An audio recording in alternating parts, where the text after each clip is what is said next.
The 39th Pursuit Squadron came into being on paper on the 22nd of December, 1939, and was activated on February 1, 1940. In early 1941, the 39th Squadron was chosen to receive the first of the new Bell P-39 Air Cobras rolling off the assembly line. After a Bell Company artist designed and painted the Cobra in the Clouds logo, Congress passed legislation officially making the 39th Squadron the Cobra Squadron.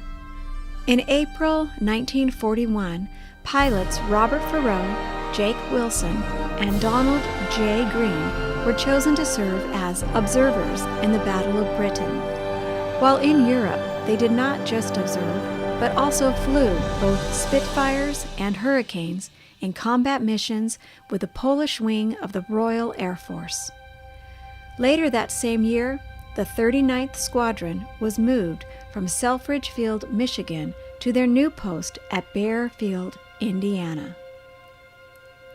Upon arriving at Bear Field on December 6, 1941, many of the pilots and personnel immediately went on leave. Some visited sweethearts in the area, others visited family. Pilot Jack Jones even went to attend a friend's wedding. On December 7th, everyone was recalled to base, and orders came to move the entire 31st Pursuit Group to the West Coast. The country was now at war. Over the next several weeks, the 39th would fly between Louisiana, Texas, Arizona, and California. At March Army Air Base near Riverside, California, the 39th Squadron and her sister squadrons, the 40th and 41st, spent several days flying patrols, searching for Japanese ships, subs, and planes. Together, these three squadrons made up the 31st Pursuit Group, and together had around 75 P-39s. The entire 31st Pursuit Group would eventually be folded into the West Coast Air Defense Force. The 31st Pursuit Group was then tasked with setting up the Northwest U.S. Air Defense Sector at Payne Field in Everett, Washington.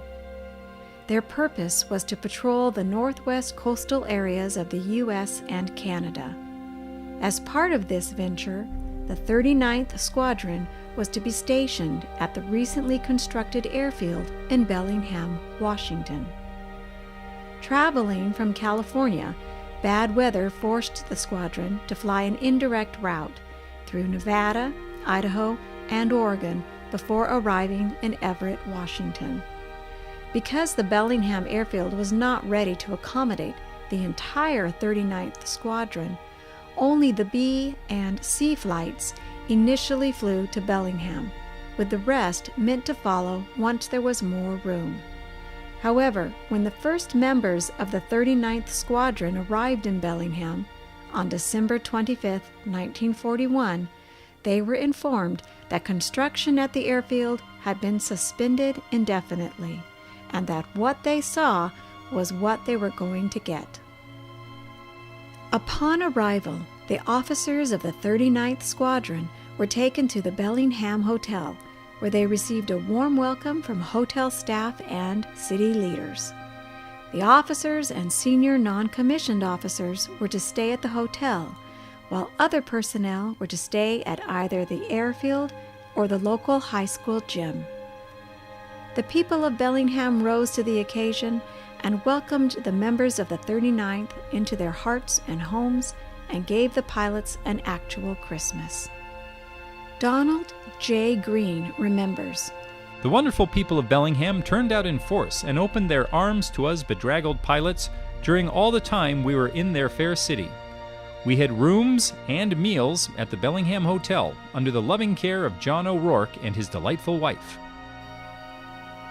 For the next several months, the 39th Squadron flew patrols out of Bellingham looking for Japanese subs and ships off the west coast. On February 15, 1942, the 39th received orders to pack up and move back to California.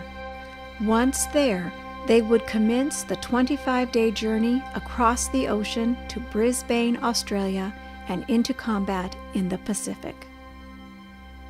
Of all the pilots of the 39th stationed in Bellingham, only 6 would survive the war. All were heroes and served their country with honor. However, there is one pilot that set the standard for the 39th's fighting spirit. Robert Farreau fought off jungle disease and the fatigue of an arduous operational tour while encouraging other members of the squadron to new limits of endurance.